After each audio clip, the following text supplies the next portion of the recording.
Hello everyone, the topic I'm going to introduce is how we understand language, and I'll explain it based on the theories of psycholinguistics. Every day, we talk with our friends and family, and some of you would go to school and listen to the lectures of professors. How can you do this? Before we discuss the process, let's think about the term comprehension. It is used instead of understanding in psycholinguistics. Comprehension refers to the process of figuring out the intended meaning of input, which is given by a speaker or writer. This input has various forms. It can be speaking, writing, or gestures and facial expressions in case of sign language. Here, we'll focus on the most common languages, spoken and written languages.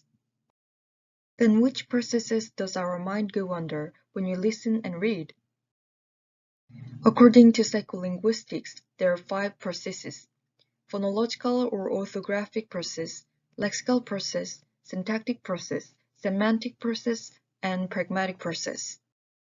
Let's begin with the first one, phonological or orthographic process.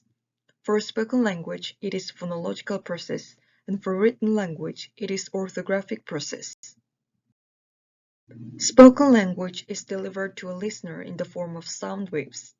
In the phonological process, our mind figures out phonemes, abstract representations of sound segment in our mind, and prosody, how phonemes are pronounced, from the acoustic features of the sound waves. So the sound waves are delivered to you, and your mind figures out that they are phonemes k, e, t, and that the syllable has lexical stress. In case of written language, we perceive the letters using their features, such as a vertical line, a horizontal line, or a curve bent to the left. For instance, letter C is perceived as a combination of curves bent to the left, upside, and downside. So, in the orthographic process, when you read the word cat in a book, your mind combines letter features and figures out that they are C-A-T. Once the phonological or orthographic process is done, our mind proceeds to the second step, lexical process. As a result of phonological or orthographic process, we have the combination of phonemes or letters. With it, our mind gets access to the lexicon and recognizes the word's meaning. What is lexicon? It's a dictionary in our mind. All the information about the words is stored here, and we're not conscious of the words and their information when they're just stored in the lexicon.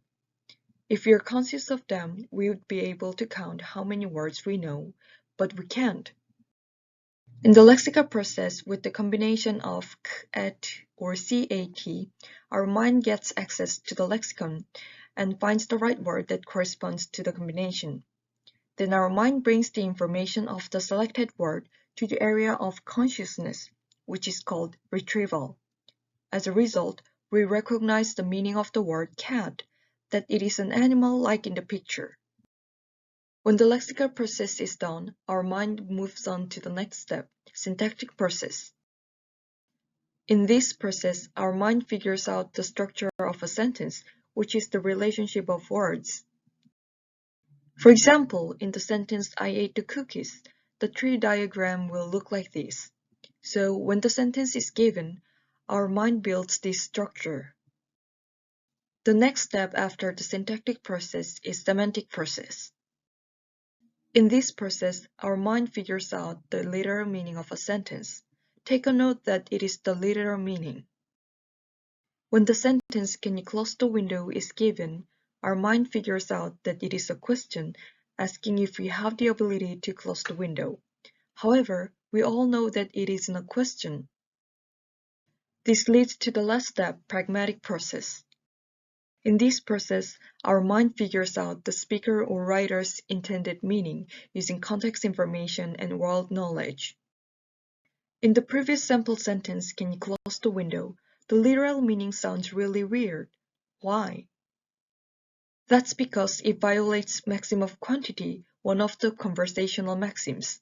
Asking about the ability to close the window is too clear that it doesn't add any information. so our mind thinks that the speaker may have intended something else. Considering that the window is close to us, the sentence would be a request to close the window, which is the right interpretation. So far, we've discussed the 5 processes underlying language comprehension. But are the processes done sequentially? What I mean is, do you think that our mind moves on to the lexical process after figuring out every phoneme of a sentence?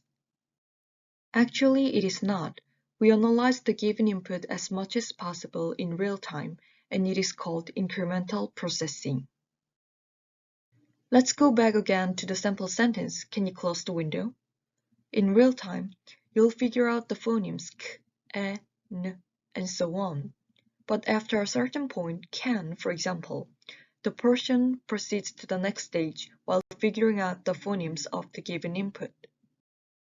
So the can part goes under the lexical process, recognizing the meaning of can.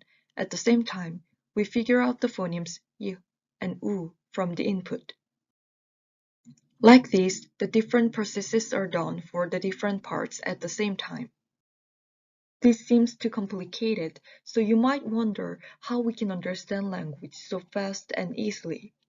That's because the whole process is done automatically and unconsciously. We don't have to think about it. This is the end of the overview of language comprehension. Thank you.